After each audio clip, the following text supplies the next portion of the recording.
Hello cricket fans. So today I have a very special friend, Tanmay, with me. Hi Tanmay, welcome. Thank you so much. So Tanmay, for my cricket aspiring cricketers and young cricketers जो cricketers बनना चाहते हैं उनके लिए एक बार हम थोड़ी सी brief में अपनी स्टोरी बता दो because you are related to cricket. So कुछ अपने बारे में। मैंने अपनी क्रिकेट की जर्नी शुरू की 11 साल की उम्र में और उसके बाद में आई गॉट सिलेक्टेड। मेरा सिलेक्शन पहली बार अंडर 15 टीम में हुआ जब मैं 13 साल का था और फिर उसके बाद में कंटिन्यूसली मैं स्टेट को रिप्रेजेंट कर रहा था एंड मीनवाइल एजुकेशन भी मेरा चल ही रहा था साथ साथ में। और क्योंकि मेरे घर का कल्चर ऐसा था कि जिसमें मुझे पढ़ाई करनी पड़ेगी इसलिए मुझे खेलने को मिलेगा, तो मेरी पढ़ाई भी साथ साथ चल रही थी। और आई थिंक ये सभी के साथ में ऐसा होना चाहिए कि पढ़ाई को हमको पीछे नहीं छोड़ना चाहिए क्योंकि क्रिकेट बहुत अनसर्टेन फील्ड है। और फिर उसके बाद में सिलेक्शन होते गए, हर एक लेवल पे अलग अलग लेवल पे होते गए सिलेक्शन। और बहुत सारे ऐसे टी पॉइंट्स आए जहाँ पे आपको डिसाइड करना होता है कि आप क्रिकेट खेले या दूसरी तरफ जाए। Like what is right for you, आपको ये चूज करना पड़ता है। राइट। सो ऐसे टी पॉइंट्स बहुत टाइम बाद आए। एक नॉर्मली अगर कोई स्कूल का बंदा है, कोई स्कूल में जा रहा है, तो वो टी पॉइंट आगे सबसे पहले आता है जब आप 10th में होते हो, जब आपको सब्जेक्ट चूज करना होता है, फिर 12th, then graduation, then further on. But वो टी पॉइंट्स में आपको सिलेक्ट करना होता है कि क्या बेस्ट है। राइट। आई थिंक आप सबसे अच्छे जज होते हो उस टाइम पे कि आपको क्या बेस्ट है वो जज करना होता है। या and I would just like to add on कि सबकी अपनी अपनी जर्नी होती है। सो ये तन्मय की जर्नी है। Right. So according to your journey आपने क्या पॉइंट्स सिलेक्ट किए उस टाइम पे?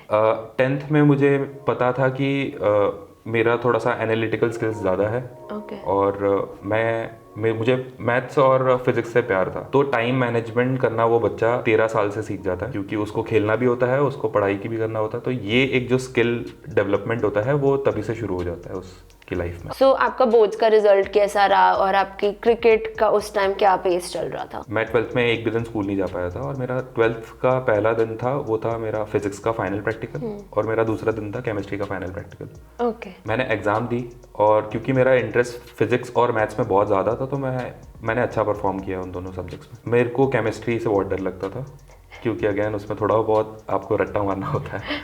तो मेरा केमिस्ट्री का एग्ज़ाम बहुत बुरा गया था, बहुत बुरा। मुझे समझ में नहीं आ रहा था कि क्या होगा। और फिर एग्ज़ाम दिया मैंने।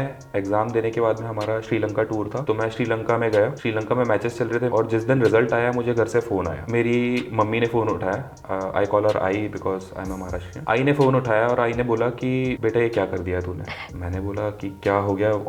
ऑलरेडी मुझे डर लग रहा था कि मेरा केमिस्ट्री अच्छा नहीं गया है, क्या होगा क्या नहीं होगा मुझे पता नहीं था। फिर मेरे बाबा ने फ़ोन उठाया। पापा ने बोला बेटा ये क्या कर दिया, तुझसे एक्सपेक्टेड नहीं था। मुझे और डर लगना शुरू हुआ। फिर धीरे से ये सस्पेंस खुला कि 82% मेरा स्कोर आया है। तब जाके मेरी जान में जान आई कि ठीक है, केमिस्ट्री का एग्जाम बुरा गया था लेकिन शायद फिजिक्स और मैथ्स ने मुझे बचा लिया। Okay, now for my aspiring cricketers, can you tell like what is the process of reaching till Ranji or maybe under 19 playing for our country? मतलब I think इंडिया में गली गली में बच्चा क्रिकेटर बनना चाहता है। Exactly. शायद किसी को ये प्रोसेस नहीं पता कि how can you do it? Right. So अगर आप कुछ मुझे insights दे सकते हो कि कैसे करते हैं और क्या जर्नी रहती है इसके बारे में। किसी भी चीज़, कोई भी प्रोफेशन चुनने के पहले अपन को पूरा रोड मैप क्लियर होना चाहिए। आई एग्री कि अगर आप शुरू कर रहे हो, अगर आप एक क्लब क्रिकेट ही शुरू कर रहे हो, किसी एक कोच के अंदर फॉर्मल क्रिकेट शुरू कर रहे हो, तो एटलीस्ट आपके दिमाग में वो जो पूरी प्रोसेस है वो क्लियर होनी बहुत ज़रूरी है। नॉर्मली ऐसा होता है हर स्टेट का, वैसे तो अलग अलग है, बट जो लेवल है, जो जैसा कि फ्लो है वो सेम है। सबसे पहले आप खेलते हो क्लब क्रिकेट। क्लब क्रिकेट में आप परफॉर्म करते हो, आपके कोचेस होते हैं, उनके अंदर। So that is the first step. This is a step जो कि नॉर्मली हम देखते हैं। Okay. मतलब ये हार्ड एंड स्टोन नहीं है कि Okay. बट ये नॉर्मली होती है। आप क्लब क्रिकेट खेलते हो, क्लब में परफॉर्म करते हो, उसके बाद में आप सिलेक्ट होते हो डिस्ट्रिक्ट या डिवीजन टीम में। Okay. डिवीजन टीम से आपका एक आपकी स्टेट का एक बैच बनता है जिसमें कैंप्स लगते हैं। अलग अलग टाइप के कैंप्स होते हैं, उसमें फिटनेस कैंप्स होते हैं, उसमें स्किल सेट वाले कैंप्स होते हैं, बहुत सारे कैंप्स होते हैं। उन कैंप्स के बाद में नॉर्मली ऐसा होने लग गया है अब कि आपके सिलेक्शन मैचेस होते हैं। Okay. जिसमें कि अलग अलग टूर्नामेंट्स होते हैं इंडिया में, आप वहाँ खेलने जाते हो या फिर आपके आपस में मैचेस होते हैं। उन मैचेस के परफॉर्मेंस के बेस पे आपकी स्टेट की टीम बनती है। फिर उसके बेसिस पे आप स्टेट टूर्नामेंट, जो कि बीसीसीआई बहुत सारे लेवल पे अलग अलग स्टेट टूर्नामेंट्स करवाते हैं, वो आप खेलते हो। उन स्टेट टूर्नामेंट्स में आप परफॉर्म करते हो। परफॉर्म करने के बाद में एक और इंटरमीडिएट लेवल होता है जो कि कभी होता है कभी नहीं होता है, but there is a level जिसमें जोनल मैचेस होते हैं। Okay, what is the zonal matches? Zonal matches मतलब अपने इंडिया में 5 जोन डिवाइड करके रखे हुए हैं। अभी तक 5 थे, अब जैसे टीम्स बहुत ज़्यादा हो गई, नॉर्थ ईस्ट भी अब एक नया जोन हो रहा है। Okay, central zone, north zone, south zone, east, west, ये टीम्स आपस में खेलती है। आपस में खेलने के बाद में फिर आप इंडिया टीम के लिए एलिजिबल होते हो ओके, आपके परफॉर्मेंस के बेस पे। ये एक फॉर्मल मैंने आपको पूरा Formal. मैप बताया। ठीक है। सो नाउ अगर आप सोचो फॉर एग्जांपल आप स्टेट लेवल तक खेल रहे हो एंड मतलब अब देन इनके बेसिस पे आपकी लाइक रणजी टीम और अंडर 19 की जो टीम होती है इनके बेसिस पे आप कह रहे हो कि आपकी सिलेक्शन हो सकती है if you are performing well. So Ranji trophy जो है जो सीनियर्स में टेस्ट मैच होता है जो कि 4 दिन का होता है रणजी ट्रॉफी में, उस टेस्ट मैच की ट्रॉफी का नाम है रणजी रणजी ट्रॉफी। ट्रॉफी, या और जो वनडे होते हैं उनका नाम है विजय हजारे, जो 2020 होती है उनका नाम है सैयद मुश्ताक अली। ओके। तो ऐसे अलग अलग ट्रॉफीज के नाम है बट लेवल सेम है। For example you are playing well, right, ठीक है, तुम्हारा फॉर्म अच्छा है, तुम्हारा फिटनेस अच्छा है, तुम अच्छा खेल रहे हो, तुम ये सारे लेवल्स तक पहुंच चुके हो, but still like if that position is not empty जैसे आप कह रहे हो, तो वो क्या करें? आई एग्री, होता है, ये बहुत होता है, बहुत कॉमनली होता है कि आप परफॉर्म अच्छा करते हो, आपका परफॉर्मेंस एकदम अच्छा होता है बट ऊपर उतनी जगह नहीं रहती है, उस पोजीशन के लिए जगह नहीं होती है। तो अगेन ये होता है कि हम डेस्टिनेशन के लिए कितना खेल रहे हैं, हम जो हमारा जो एम है हम उसके लिए खेल रहे हैं या फिर हमको जर्नी ही पसंद आ रही है।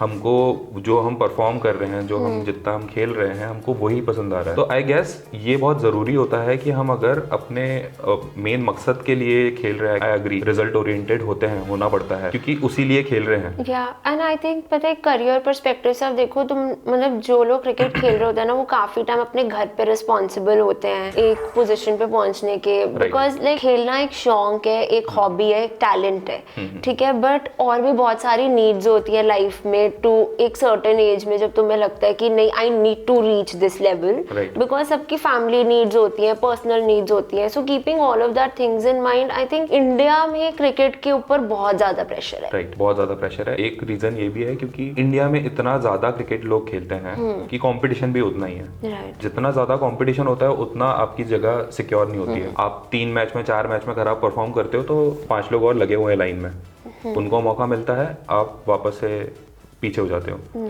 फिर उसके बाद में ये तो परफॉर्मेंस, उसके बाद में अगर आप इंजर्ड हो गए वो भी आपको बहुत सारी पीछे ले जाती हैं। और फिर एक बार आप गेम से बाहर हो गए, दूसरे ने जगह ले ली, उसने परफॉर्म कर दिया, तो ऑलरेडी आप बहुत पीछे हो जाते हो। तो ये सारे जो पॉइंट्स होते हैं, आप डिसीजन टेकिंग पॉइंट पे आते हो कि आपको ये सिलेक्ट करना है, ये सिलेक्ट करना है। ओके, सो अब जैसे अब आप इस लेवल तक खेल रहे थे तो why did you stop playing and आप उस जर्नी को आगे क्यों नहीं लेके गए? ऐसी क्या सिचुएशन थी आपकी लाइफ में? ऐसी सिचुएशन बहुत सारी, बहुत बार आई मेरे पूरे क्रिकेटिंग करियर में, जबकि मुझे ऐसा लगता था कि मैं अगर मैं परफॉर्म कर रहा हूँ और फिर भी कुछ एक फैक्टर है जो कि मुझे नहीं खेलने दे रहा है, तो क्या मुझे इसको कंटिन्यू करना चाहिए। इंजरीज बहुत सारी हुई क्योंकि सिंस मैं फास्ट बॉलर था और फास्ट बॉलिंग करियर ही बहुत प्रोन टू इंजरी होता है। बहुत ज़्यादा इंजरीज होती हैं, आपको हमेशा ज़्यादा आपको खुद को फिट कर रखना होता है। तो इंजरीज होना जब शुरू हुई और जैसे कि मैंने बताया कि पढ़ाई में भी मुझे इंटरेस्ट था एंड मैं परफॉर्म भी अच्छा कर रहा था, तो मेरे लिए हमेशा एक ऐसा पॉइंट आता था कि मैं क्या करूं, मतलब पढ़ाई की तरफ जाऊं, वे एक डायरेक्शन में जाऊं या फिर मैं खेलते रहूं। ऐसा बहुत बार होता गया। एक पूरा कोर्स ऑफ ईयर्स थे जिस टाइम पे मेरा डिसीजन धीरे धीरे बन रहा था कि यार ठीक है अब छोड़ता हूँ। बट अगेन ऐसे बहुत टाइम आए जब मेरे को वापस क्रिकेट मिलता गया, क्रिकेट आता गया। क्या आपको ऐसे लगा था कि वो साइंस है कि आपको क्रिकेट खेलना चाहिए, और क्या आपने उस टाइम पे क्रिकेट चूज किया या पढ़ाई चूज की? नहीं, मैंने क्रिकेट ही चूज किया क्योंकि वो टाइम भी ऐसा था कि जब मैं ऑलरेडी 12-15 साल में लगा चुका था क्रिकेट में। और क्योंकि वो पैशन था इसलिए मेरे लिए ये डिसीजन बहुत इजी हो जाता था हमेशा, इस तरफ कुछ भी हो, इस तरफ क्रिकेट है तो मैं क्रिकेट ही लूंगा। कब था जब आपने सोचा कि नहीं अब नहीं कर पाऊंगा? ऐसा 2-3 बार हुआ। सबसे पहले 2017 में I got selected in a startup in Delhi only.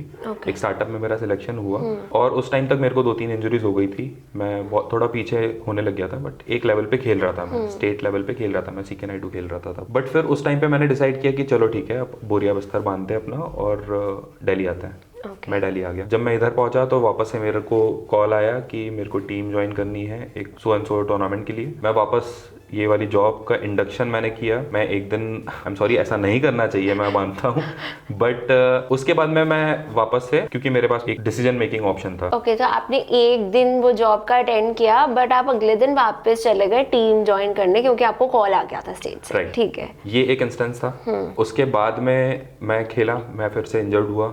फिर उसके बाद में मैंने 18 एंड में 19 स्टार्टिंग में मैंने सोचा कि चलो ठीक है अब अपन क्रिकेट छोड़ते हैं। मैंने एक एजेंसी ज्वाइन करी। ओके। 2016 में मैंने एक मैं बताना चाहूँगा कि जैसे कि गवर्नमेंट जॉब्स की जब बात करते हैं हम, जो कि प्लेयर्स होते हैं, आपने धोनी मूवी में भी देखा होगा कि वो कैसे गवर्नमेंट जॉब के साथ में क्रिकेट खेलते हैं। तो हर गवर्नमेंट डिपार्टमेंट्स में एक कोटा होता है, स्पोर्ट्स कोटा जिसको बोलते हैं, जिसमें वो लोग अपनी टीम बनाने के लिए डिफरेंट डिफरेंट प्रोफेशंस के स्पोर्ट्स प्लेयर्स हायर करते हैं। ओके। तो उस रिक्रूटमेंट में मैंने एक ट्रायल दी थी, मिनिस्ट्री ऑफ कम्युनिकेशन की ट्रायल 2016 में। 18 तक मैं भूल चुका था कि उसका क्या हुआ क्या नहीं हुआ। ओके, आपको कोई कॉल नहीं आया 2 साल तक या कोई फीडबैक? होता है ऐसा। ओके, हाँ, ठीक है। तो मुझे कुछ कॉल नहीं आया। फिर उसके बाद में मैंने वो एजेंसी ज्वाइन करी इंदौर में। मैं वो एजेंसी में काम कर रहा था और सडनली मेरे घर पे लेटर आया कि I got selected in ministry of communication की जॉब। मैं ऑलरेडी क्रिकेट छोड़ चुका था, 6 महीने हो चुके थे। तो अब ये सेकंड टाइम 6 महीने छोड़ने के बाद क्रिकेट आपको फिर से लेटर आया। हाँ, तो आपको तब तो लगा होगा कोई साइन है, शायद क्रिकेट मुझे बुला रहा है। हाँ, जब मैंने वो एजेंसी ज्वाइन करी थी तो मैंने सोचा था कि चलो ठीक है अब अपन एक करियर चुन लिया है, दूसरा करियर जो कि मुझे पसंद था करना। फिर उसके बाद में मैंने सोचा कि चलो ठीक है ये करियर शुरू हो रहा है, I will grow in this, मैं इसमें अब आगे बढ़ूंगा। क्रिकेट छोड़ दिया मैंने, मेरे एक आपने एक न्यू जर्नी जैसे शुरू करी। हाँ, मुझे लगा मेरे कोटे का क्रिकेट हो गया है, इतना मुझे खेलना था, मैंने खेल लिया। अब मैं आगे दूसरी जॉब में करूँगा। बट देन जब ये मेरे पास में डिसीजन मेकिंग एक टी पॉइंट आया कि अब मुझे ये लेना है, अगेन आई चोज क्रिकेट। वापस से मैंने क्रिकेट चूज़ किया, मैंने ज्वाइन करी गवर्नमेंट ऑफ इंडिया की जॉब। और उसके बाद में खेला मैंने वापस से। मैं जो ग्रास रूट लेवल होता है, डिवीजन टीम में आया, मैं डिवीजन टीम में खेला मैंने। स्टेट के लिए होना था सिलेक्शन वगैरह, बट 2020 फरवरी में आ गया कोविड। फिर से एक पॉज लग गया। राइट, सारी क्रिकेटिंग एक्टिविटीज रुक गई। ओके। पूरा वर्ल्ड पॉज हो गया। और फिर वापस से डिसीजन मेकिंग मेरा शुरू हो गया दिमाग में कि अब क्या। क्योंकि फिर से एक लॉन्ग ब्रेक आ गया होगा। राइट। और क्या होता है कि आप जब गवर्नमेंट इंस्टीट्यूशंस में काम करते हो, आप थ्रू स्पोर्ट्स रिक्रूटमेंट, आपको गवर्नमेंट के जो डिपार्टमेंट्स होते हैं वो टाइम ऑफ देते हैं। What is this time of? Time of मतलब होता है कि आपको एक सर्टेन आवर्स के लिए ऑफिस जाना होता है। उसके बाद में वो आपके लेवल, कितना लेवल आपने रिप्रेजेंट किया है, उसके लेवल के हिसाब से आपको उतने आवर्स का टाइम ऑफ देते हैं ताकि आप प्रैक्टिस कर सको। जैसे धोनी मूवी में दिखाया है कि वो जॉब करते हैं, फिर भागते भागते वापस आते हैं, कपड़े चेंज करते हैं, क्रिकेट खेलने जाते हैं, दैट प्रोसेस। वो एक अलग लेवल का चैलेंज होता है क्योंकि जिस बैकग्राउंड से आ रहे होते हो आप स्पोर्ट्स से और वो सब, वो वहाँ का ऑफिसर कितना समझ पा रहा है उस पर भी डिपेंड करता है कि आपको कितनी फैसिलिटीज मिल रही है। तो वो एक अलग लेवल होता है। जब कोविड आ गया तो ये टाइम ऑफ जो था ये कैंसिल हो गया। अच्छा। गवर्नमेंट ऑफ इंडिया से ही ऑर्डर आना शुरू हो गए सारी मिनिस्ट्रीज से कि आपका सबके टाइम ऑफ कैंसिल हो रहा है। अच्छा। फिर वो कैंसिल हुआ। उसके बाद में भी मुझे ऐसा लगने लग गया कि अब क्या करूं, कब तक चलेगा ये। फिटनेस मेरी चालू थी, मैं कोशिश कर रहा था कि मैं कम बैक कर दूं। एज भी बहुत इंपॉर्टेंट होती है क्योंकि आपकी बॉडी ऑलरेडी इतना सारा लेबरस टास्क झेल चुकी है, इतना लेबर ऑलरेडी झेल चुकी है आपकी लाइफ स्पैन में। आगे जाके कब तक सपोर्ट करेगी आपके प्रोफेशन में ये पता नहीं होता है, आपको बचा के चलना होता है। और इंजरीज हो चुकी थी मैं वो ठीक कर रहा था। एक एज में मैं पहुंच गया कि अब यहाँ से 0 पॉइंट से तो शुरू नहीं कर सकता, एक डिसीजन तो लेना पड़ेगा। देन वन फाइन डे मैंने डिसाइड किया कि ठीक है अब हो गया मेरा, अब मैं वापस नहीं जाऊंगा। तो वो पॉइंट था जब मैंने क्रिकेट फाइनली छोड़ा। इंजरीज के बाद प्लेयर्स कैसे कम बैक करते हैं? क्या is it very mentally disturbing for them? ये वो टाइम होता है जब आपका दिमाग चाह रहा है कि आप खेलो बट आपकी बॉडी अलाउ नहीं कर रही है, और आपको पता है कि आप परफॉर्म भी अच्छा कर रहे हो, आप अभी तक परफॉर्म अच्छा कर रहे थे, आपने सारे टूर्नामेंट्स में परफॉर्म अच्छा किया, आपको ऐसा लगता है कि यहाँ से जो ग्राफ बहुत ऊपर जाने वाला है, और एकदम से आप इंजर्ड हो जाते हो। जब आप इंजर्ड होते हो तो आपको ऐसा लगना शुरू हो जाता है कि यार अब कैसे कम बैक होगा, ये ठीक कब होगा। और जब ये चीज बार बार होने लगती है तो और ज्यादा डिमोटिवेट डिमोटिवेटिंग हो जाता है। But again professional sports player होता है, हर चीज़ से हमको उभरना होता है, हर चीज़ से हमको कम बैक करना होता है। जब हम आशीष नेहरा की बात करें, आशीष नेहरा के 19+ सर्जरीज हुई हैं और फिर भी उन्होंने कम बैक किया, बार बार कम बैक किया, तो वो उनके लिए कितना मेंटली डिस्टर्बिंग होगा, कितना डिमोटिवेटिंग होगा, ये हम सोच भी नहीं सकते, ये कोई भी नहीं सोच सकता। आई थिंक जो फेस कर रहा है उन्हीं को पता है। Ashish Nehra and I think now Rishabh Pant is gonna do a comeback after a major accident. मैं वो पिक्चर भी याद करती हूँ ना, मतलब मुझे ऐसा लगता है like thank God he is alive. But अब वो कमबैक करने वाले हैं, बट जो 1 साल का प्रोसेस वो गो थ्रू करते हैं, आई थिंक वो हम में से कोई समझ ही नहीं सकता। नहीं समझ सकते। जब आप देख रहे होते हो कि यार वो मेरी जगह है, वहाँ मुझे होना चाहिए था अभी, बट आप वहाँ नहीं होते हो तो थोड़ा दिक्कत देता है। और मुझे ऐसे लगता है जैसे sportsman, basically any sport it is, जितना उनके लिए फिटनेस इंपॉर्टेंट है, आई थिंक उनके लिए उतनी इंपॉर्टेंट मेंटल हेल्थ भी होनी चाहिए, जिसके बारे में कोई बात नहीं करता है। मतलब ये मेरा पर्सनल ओपिनियन है, because I literally feel that जो वो खेल रहा होता है, they go through a lot mentally. Right. ये अभी से नहीं है, ये बहुत पहले से। जब मैंने 2009-10 के सीजन में मैंने अपना पहला सेंट्रल जोन का कैंप किया था, जो कि एक अच्छा लेवल का कैंप होता है आफ्टर प्लेइंग स्टेट के बाद में, जैसे मैंने बताया था कि जोनल मैचेस होते हैं, तो वो मेरा पहला कैंप था। ये 2009 से चल रहा है कि जो फॉर्मल इंस्टीट्यूशंस है, स्टेट एसोसिएशंस है, BCCI है, ये मेंटल हेल्थ पे ध्यान दे रही है। ओ दे आर। हाँ, ये हर कैंप में, हर स्टेट टीम के कैंप में, हर जोनल कैंप में मेंटल टफनेस प्रोग्राम एक होता है, उस पे ध्यान देती है। एक मेंटल टफनेस ट्रेनर आता है, वो आपके सेशंस लेता है, जो कि आपके प्रैक्टिस के बाद में जब आपका दिन का टाइम रहता है, उसमें 1-2 घंटे 3 घंटे के सेशंस होते हैं, जिसमें अलग अलग एक्टिविटीज करवाते हैं वो, कि आप मेंटली कैसे वहाँ रहोगे, उस जोन में रहोगे, और अगर आप फोकस नहीं कर पा रहे हो एक टाइम पे, तो फोकस कैसे करोगे। अगर आपका परफॉर्मेंस खराब जा रहा है, तो वो आप कम बैक के लिए कैसे सोचोगे, पॉजिटिव स्पेस में कैसे रहोगे, टीम बिल्डिंग होती है उसमें कि एज ए टीम आप कैसे रहोगे। तो ये सारे जो एस्पेक्ट्स हैं ये ध्यान में रखे जाते हैं। Yes. Now let's play some fun game. Sure. Okay, 5 bowlers जिनके highest wickets in international cricket हो टेस्ट मैच में। Muralidharan, he is first, Shane Warne, second, James Anderson, third, Anil Kumble, fourth, and the 5th one is I guess Wasim Akram. no, he is actually Stuart Broad. Okay. So he has 604 wickets right now. All right. थोड़े time पहले ही उन्होंने ये bench mark Right. So now we'll do one more like a rapid fire thing with you, with your personal choices. Favorite player in Indian cricket team right now and why? Virat Kohli. Okay. क्योंकि work ethics की बात जब हम करते हैं, work ethics बहुत important part होता है। आपको बहुत सारे सेक्रीफाइसेस करने होते हैं कुछ अचीव करने के लिए, Right. और वो सेक्रीफाइसेस कुछ भी हो सकते हैं। आपका स्लीप स्केड्यूल हो, आपका कुछ और इंटरेस्ट हो, आपकी फूड हैबिट्स हो, कुछ भी हो सकती हैं। जो ये सारे सेक्रीफाइस करता है, तो एक सर्टेन वर्क एथिक अपना बनाता है, और फिर वो आपके परफॉर्मेंस में भी रिफ्लेक्ट करने लगता है। तो आई गेस वो विराट कोहली ने बहुत अच्छे से सबसे ज्यादा सैक्रिफाइस किया है। So next question is that Bumrah has been number 1 in all formats.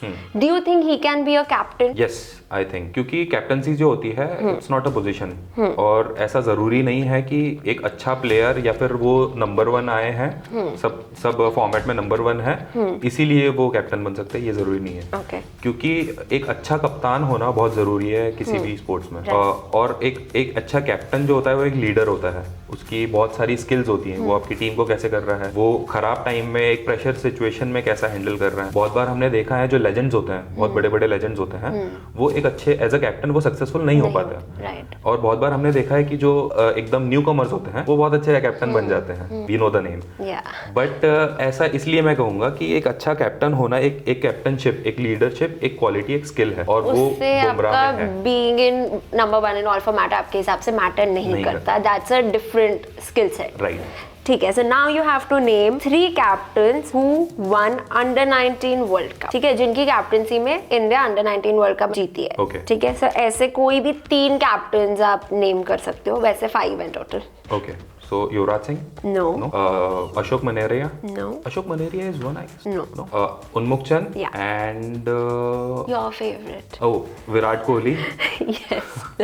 Virat Kohli, Unmukt Chand, and one more I will name Priyam Garg. No, Prithvi Shaw. Oh. Yeah.